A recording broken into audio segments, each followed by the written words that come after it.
What's going on, everybody? Welcome back to another video, and today we got an edition of science news, fresh vegan science news, because this year two very important studies were published on protein on vegan diets, and as a typical good vegan I want everyone to know about it, so here's the video. So I'm gonna start with the most important one, published in February, that put head-to-head vegan athletes with omnivore athletes. Until now, we had about 9 studies which compared vegetarian athletes with omnivore athletes, and about 2 studies with vegan athletes against omnivores. And this is a new study from Brazil with vegan athletes and omnivore athletes. So let's see the results. The study gathered 19 healthy young vegans and 19 healthy young omnivores. They went to the gym under supervision twice per week for 12 weeks. Both groups were eating 1.6 grams of protein per kilo of body weight. A lot of people say that vegetable protein is weaker, is less bioavailable, and because of that you need to eat a little bit more than if you were to eat animal protein. But in this study they were eating the exact same amount of protein, 1.6 grams per kilo of body weight. They were also eating 2 to 3 grams of leucine, the most anabolic amino acid, per meal. So both protein and leucine were the same. And after about 12 weeks, the researchers concluded that there were no differences whatsoever when it comes to muscle gain or strength gain in both groups.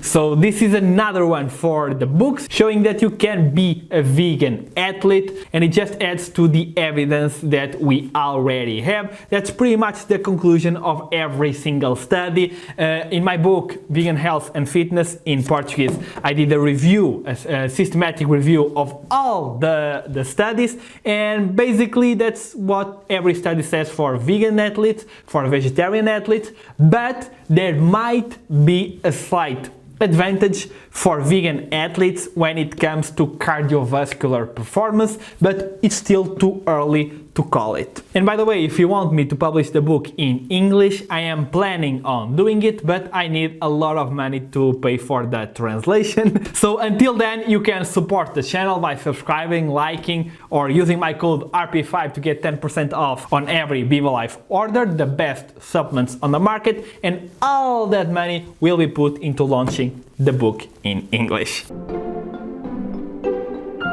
Okay, the second study that I wanted to talk about is a study about DEAAS. What is this? This is one of the main ways used to evaluate protein quality. We've got the protein corrected digestibility amino acid score and the digestibility indispensable amino acid score. This is the new one, but turns out it's not that good. So every time that you see someone arguing that plant protein is less bioavailable, usually what they mean is that they are lower on one of these scales, and they are lower on both of these scales. But turns out that these scales are not very accurate, and the way that they're measured is not fair for plant protein. And we already had a study about that from 2019, and now we also got this one, this review. And the main problems with these scores are, first of all, they usually test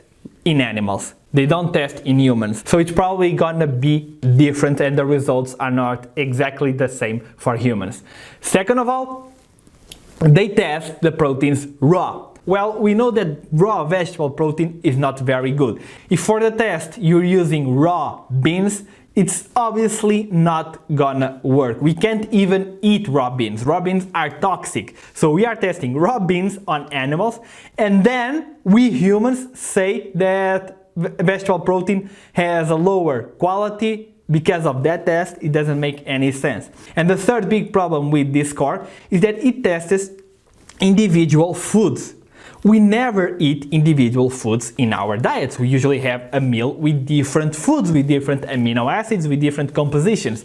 So this is really important when it comes to the bioavailability. If you tested beans and rice together, which is a meal that we have often, you're probably going to get a very different result than if you tested just beans or just rice. Just one example. So these bioavailability tables based on these scores are not really that applicable, especially for plant proteins. And we have more and more evidence saying that, including the study that we just saw. Both ate the same amount of protein, and pretty much every study that put head-to-head vegetable to animal protein said the same thing, that there were no results. Some studies do advise for a higher protein intake on a vegan diet, but that's probably because of leucine, the most anabolic amino acid. When leucine is the same in both diets, then you'll get the same results. So I hope this video was useful, new, fresh, vegan science. Like the video if you like the video. If you like to support the channel,